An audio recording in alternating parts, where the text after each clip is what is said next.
مسلمانوں کے یہاں جو بنیادی تصور ہے وہ یہ ہے کہ اگر ہم نے دنیا کے اندر اچھا کیا تو اس کا صلہ آخرت میں اچھا ملے گا، اور انسان نے اگر دنیا کے اندر برا کیا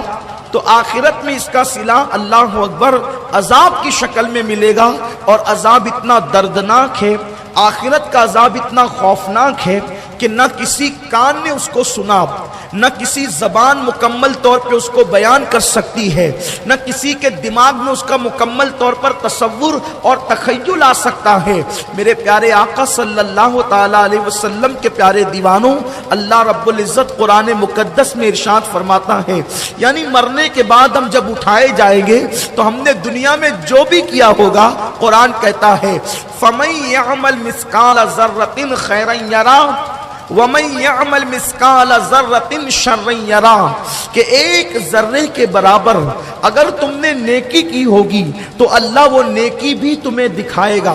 اور ایک ذرے کے برابر اگر تم نے برائی کی ہوگی تو وہ برائی بھی اللہ تمہیں دکھائے گا۔ صحابہ کرام نے عرض کیا کہ یا رسول اللہ صلی اللہ تعالی علیہ وآلہ وسلم، یہ بتائیں کہ اللہ رب العزت قیامت میں ہم سے کن کن چیزوں کے بارے میں پوچھے گا اور کن کن چیزوں کے بارے میں اللہ ہم سے سوال کرے گا؟ تو میرے کریم آقا غیب داں نبی صلی اللہ علیہ وآلہ وسلم نے ارشاد فرمایا کہ اگر تم نے اپنے پڑوسی کی دیوار کو اپنے ناخن سے کھرچا ہوگا اور کھرچنے کے بعد تمہارے ناخن کے اندر پڑوسی کی دیوار کی جو مٹی آئے گی، اللہ تبارک و تعالی اس مٹی کے متعلق بھی تم سے سوال فرمائے گا کہ تم نے پڑوسی کے دیوار کی مٹی کو کیوں کھرچا تھا، تم نے پڑوسی کے دیوار کی مٹی کو کیوں نکالا تھا۔ میرے آقا صلی اللہ علیہ وسلم کے دیوانوں، یہاں صرف غور کرنے کا مقام یہ ہے کہ اگر پڑوسی کے دیوار کی مٹی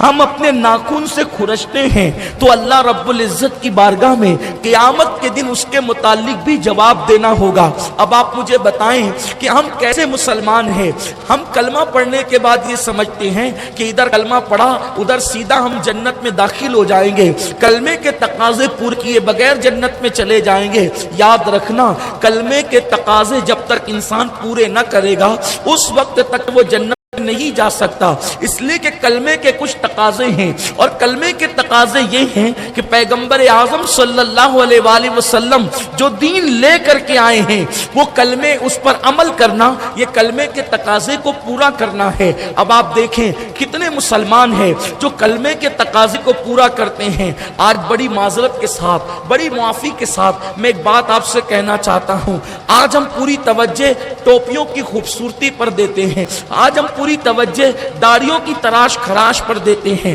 آج ہم پوری توجہ لباس پر دیتے ہیں، لیکن آپ مجھے بتائیں کیا ہم کلمے کا تقاضا بھی پورا کرتے ہیں؟ کیا ہم کلمے کے تقاضے کو بھی پورا کرنے کی کوشش کرتے ہیں؟ ذرا توجہ تو کریں، کہاں پڑوسی کے دیوار کی مٹی کھرچنا، اور اللہ اکبر آج تو مسلمان پڑوسی کے دیوار کی مٹی تو اپنی جگہ ہے، بلکہ اپنے آنگن کا کچرا پڑوسی کے آنگن میں ڈال دینا آج یہ مسلمانوں کی پہچان ہے۔ اپنے آنگن کی گندگی مسلمان دوسرے پڑوسی کے آنگن میں لے جا کر کے پھینک دینا، اس کو کوئی عیب نہیں سمجھا جاتا۔ پڑوسیوں کو گالی دینا،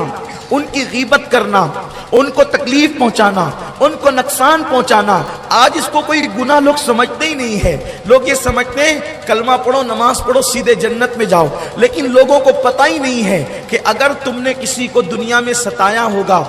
تو یہ تمہاری نمازیں کیا حال ہوگا، اس کا تمہارے روزوں کا کیا حال ہوگا، تمہاری دی ہوئی زکوٰۃ کا کیا حال ہوگا۔